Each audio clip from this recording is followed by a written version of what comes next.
সুপ্রভাত বন্ধুরা, আরেকটা নতুন দিনে সবাইকে স্বাগত। ঘুম থেকে উঠেই আমি এদিকে ব্রাশ করে নিচ্ছি জানলার সামনে দাঁড়িয়ে। আর ভালোই হালকা হালকা ঠান্ডা পড়ে গেছে আমাদের এদিকে।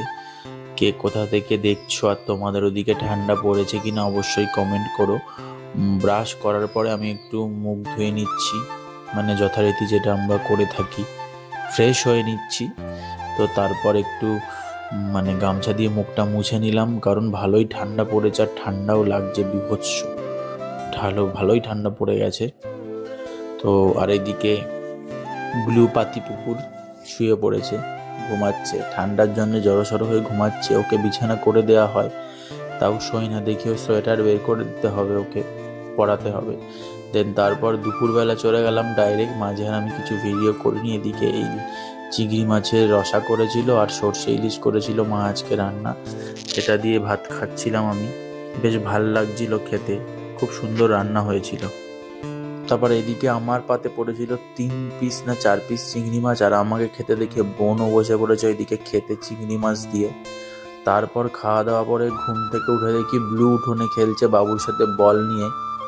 ব্লু বল নিয়ে এত সুন্দর খেলে, সত্যি কথা বলতে খুবই সুন্দর। ও বল নিয়ে খেলে, ও খেলতে খুবই ভালোবাসে। আর বাবু আসলে তো ঘুমিয়ে থাকলেও বাবুর আওয়াজ পেলে উঠে চলে যায়।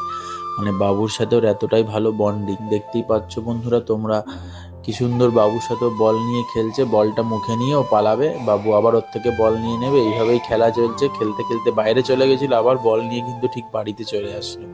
যেহেতু আমাদের ব্লু সোনা, সেই জন্যে ও কিন্তু বাইরে যায় না গেট খোলা থাকলে, ও গেটের সামনেই বসে থাকবে। ওই যে বল দিচ্ছে না বলে বাবু চেঁচাচ্ছে যে খেলো খেলো করছে, এরকম করে সারাদিন ও টুকিটাকি দুষ্টুমি করে, খেলাধুলা করে। এতটাই ভালো, বলার মতো না। বাবুর থেকে অন্তত ভালো, বাবু যতটা যে দুষ্টুমি করে। এদিকে এই যে মুখের ভেতর বল ঢুকিয়ে নিয়েছে, আবার বাবুকে বল দেবে না। তারপর সন্ধ্যাবেলা একটু রাস্তায় গেছিলাম, দেখছি ওইখান থেকে যেহেতু রাস পূর্ণিমা গেছিল, তো তাই সেই ঠাকুরের বিসর্জন যাচ্ছে। ছোট্ট মতো বিসর্জন, কিন্তু বেশ ভাল লাগছিল দেখতে। আর এই যে হচ্ছে মাতৃ প্রতিমা, নারায়ণ আর লক্ষ্মী দেবী। তো মাতৃ প্রতিমাটা খুবই সুন্দর ছিল। কোন পাল কিংবা কোন শিল্পালয় আমি ঠিক দেখতে পারিনি বলে এখানে তোমাদের বলতে পারলাম না। আর শান্তিপুর নবদ্বীপ থেকে কারা কারা আমার ভিডিও দেখছো অবশ্যই কমেন্ট করো, কারণ ওইদিকে তো রাস বিখ্যাত বলে অনেক অনেক লোকের সমাগম হয়। আমাদের এখানে যেরকম নৈহাটিতে কালী পুজো বিখ্যাত, বড় মা আছে। তো কে কোথা থেকে ভিডিও দেখছো অবশ্যই কমেন্ট করো। আর আমার ভিডিও দেখতে কেমন লাগে তোমাদের সেটাও জানিও। দেখতেই পাচ্ছ মোটামুটি লোকজন ছিল। তো বিসর্জন প্রায় শেষের দিকেই এদের।